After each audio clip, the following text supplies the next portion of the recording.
And because Monday is a day to talk about innovation, you're used to seeing roofing material made of metal and steel or clay used to make roofing tiles. Let's switch it up a little. The pavements you walk on are normally made of cement. Well, that's changing fast as an alternative environmental and sensitive and cheaper materials are being made from, get this, plastic wastes. So how exactly is it done? Here is this week's episode of The Innovator.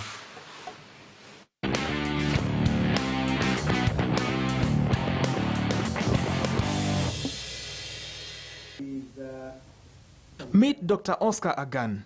He is the brains behind Green Pavers, developers of roofing material, fencing poles and pavers, which are also known as Cabro. The public health professional saw a gap in how plastic waste was being handled in the country and created solutions. The way back in 2000, when I was a consultant trying to establish a number of how much plastic goes into the Dandora dump site. Now, after doing that, you see, as a scientist, I got a bit curious on exactly what goes on in Dandora. And then the idea of the biodegradation and the gas that is produced when biodegradation takes place, the methane gas, I thought widely could be turned into some energy form to drive industry. Because at that time, I remember that Kenya Power was a real nuisance. There was blackout day and night. There was little they could do. And for us who were out here in the field, were looking, could there be an alternative? So I wildly thought that I could generate power from waste. An idea that took long because it was too expensive. But I started off with something on the side, and that is where plastic came in. And just like that, the journey of creativity for social good began.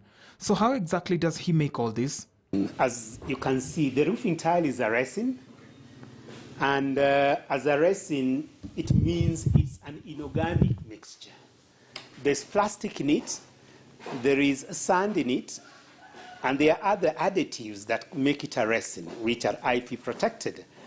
But you first need to gather your waste plastic. Then that plastic has to have some, it's got to be adhesive. It's got to have some stickiness. Because not all, there are different types of plastic with different properties. Then if it is HDPE or high density polyethylene, then it is adhesive. Then you add that, you crush it into smaller particles. Then once you crush it into smaller particles, then you mix it with whatever additive you want to add to it. There are colorants, there are UV stabilizers, and there are many other things that make it look like what it is. So it takes a bit of some chemistry knowledge. After you've mixed it, then you extrude it. Not in an ordinary extruder like what I use here. We have what you call a screw-fed extruder. It's an extruder that is specifically made to address or to make the resin. Now the resin comes out like something like chapati.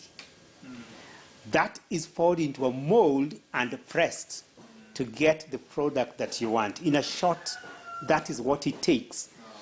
It calls for a lot of knowledge on how to handle plastic. There are different other plastics that do not. But, they don't gel. Then they also behave differently under different temperatures.